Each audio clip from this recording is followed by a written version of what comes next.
बहू का आदान प्रदान। अरे बहू तो बहू है, कोई वस्तु नहीं कि ठीक ना लगी तो बदल ले। अरे वो शर्मा जी की बहू, क्या कहने। अरे कभी उसके घर जाओ, बहू रानी ऐसे नाच नाच कर चाय नाश्ता कराती है, मानो घर में मेहमान नहीं भगवान आ गए हो। एक हमरी वाली है, ना मुंह में मुस्कान ना चेहरे पर चमक। अरे ठीक है ना भाग्यवान, हर दिन बहू को कोसती रहती हो। हर किसी की अपनी कोई ना कोई अच्छाई तो कोई बुराई होती है। अरे रहने दीजिए, इस लड़की के अंदर तो मुझे कोई खासियत नहीं दिखती। बाप ने ना एक कौड़ी का दहेज दिया और बेटी भी दी तो बिल्कुल अलग ही लेवल की। अरे वो शर्मा जी की। लेकिन ये क्या, सामने खड़ी होती हैं शर्माई। सुनीली बहन तुम्हारी सारी बात, लेकिन जो दिख रहा है ना वो है नहीं। कैसी बात कर रही हो शर्माई? अब तक तो तेरे घर मुझे चाय नाश्ता खाना सब मिल जाता, और देख तुझे तो कोई नमस्ते तक कहने नहीं आया ना। अब क्या बताएं? क्यों, क्या हो गया? बहू में बुराई निकल नहीं रही है क्या? अरे बस करो तुम लोग।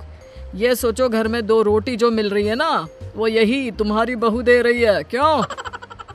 सास का गुस्सा ससुर को देखकर और सुनकर 7वें आसमान में पहुंच जाता है।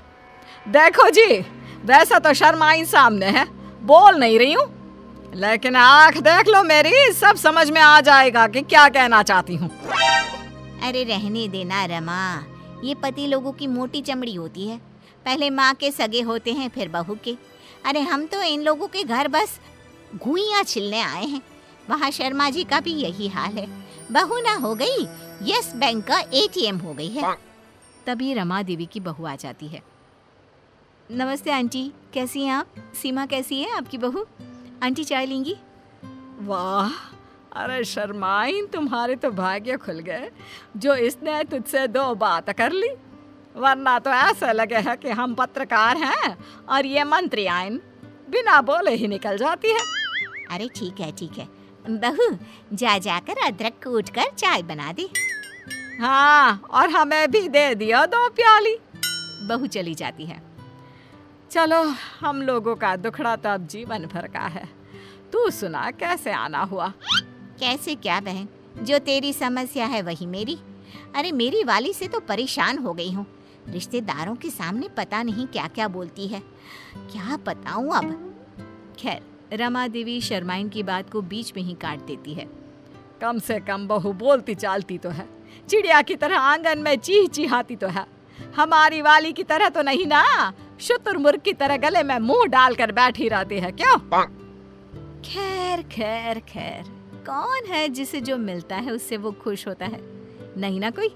तो ये दोनों भी नहीं है, लेकिन दोनों को खुश करने का एक तरीका था, दोनों की बहू बदल दो। अरे जिसको जो पसंद, जैसी पसंद वो रखे। क्यों, क्या गलत है? तो फिर तो कैसा लगा तुम दोनों को मेरा आइडिया? वाह, ये तो बिल्कुल ठीक है। हाँ, हमें भी क्या परेशानी है, हम भी ओके हैं। लो, हो जाती है बहुओं की एक्सचेंज, यानी आदान प्रदान। अब हे भगवान, ये सुबह के 5 बजे जोर जोर से म्यूजिक कौन सुन रहा है? बंद करो, मैं कहती हूँ बंद करो। माँ जी, ये लीजिए चाय, मैं ना करा रही हूँ। चाय पीते पीते ये सब्जी काट देना। लेकिन सुबह 5 बजे कौन नाश्ता करेगा?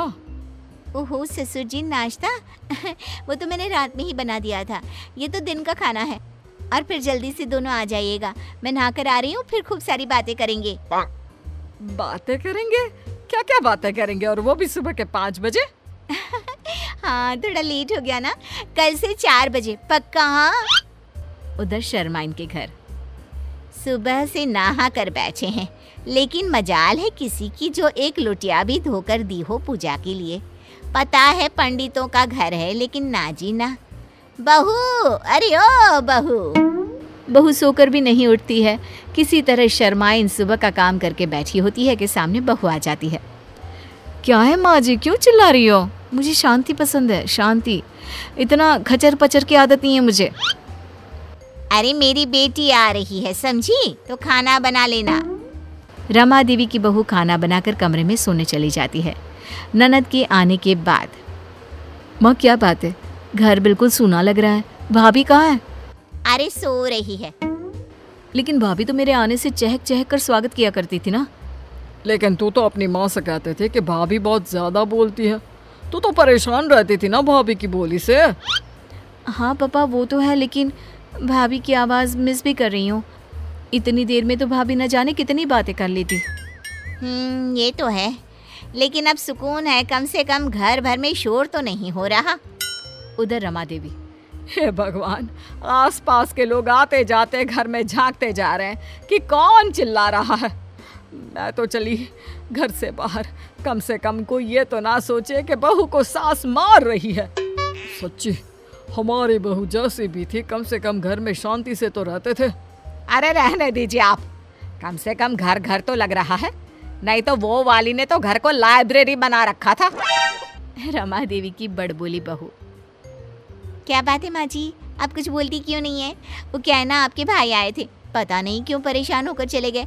बोल रहे थे कि आपसे बता दूं कि अब से नहीं आएंगे। हैं? मेरा भाई चला गया, वो भी मुझसे मिले बिना? ये कैसे हो सकता है? मैं बात करती हूँ। रमा देवी भाई को फोन करती है। हाँ बहन, आया तो था, लेकिन तेरा घर वो घर नहीं लगा जिसके लिए मैं वहाँ आया करता था। क्या मतलब भाई? तेरी बात समझ में नहीं आई। तू तो जानती है मेरी बहू सारा दिन चिक चिक करती रहती है, तो मैं तेरे घर आ जाया करता था, लेकिन मैंने देखा तेरी बहू भी चिक चिक कर रही थी। अरे वो मेरी बहू नहीं है, मैंने तो पड़ोसी की मांगी थी कुछ दिनों के लिए। तू तो जानता है ना, मेरी वाली तो बोलती ही नहीं है। वहीं दूसरी तरफ शर्माइन। हाय रे, घर नहीं कब्रिस्तान बना दिया है। ना आवाज़ आ रही है, ना कोई चहल पहल। जैसी थी मेरी बहू, कम से कम रौनक तो लगाए रहती थी। ना जी ना, ये वाली लड़की, इससे तो ना चलेगा घर हम लोगों का। एक काम करती हूँ, ले जाकर वापस कर देती हूँ। दूसरी तरफ रमा देवी। हाय रे, मेरा इकलौता भाई, वो नहीं आएगा जाएगा तो कैसे चलेगा? बात भी तो सही है। अरे दिन भर बक बक बक बक कौन बर्दाश्त करे? अरे बहू, ए बहू, हे भगवान, कहाँ चली गई? दूसरी तरफ शर्माइन। अरे बहू, चल चल, तुझे घर छोड़ दूँ। ना जी ना, हमें तो हमारी ही बहू प्यारी है, कम से कम घर को घर तो बना रखा था। बहू चल, तुझे तेरे घर छोड़ देती हूँ। अरे ये किस काम की बहू, जो घर को घर ही ना रहने दे, बाजार बना दिया है। तो दोनों बहुएं आ जाती है अपने अपने घर में। वो कहते हैं ना, जिसका जूता उसी को साजे।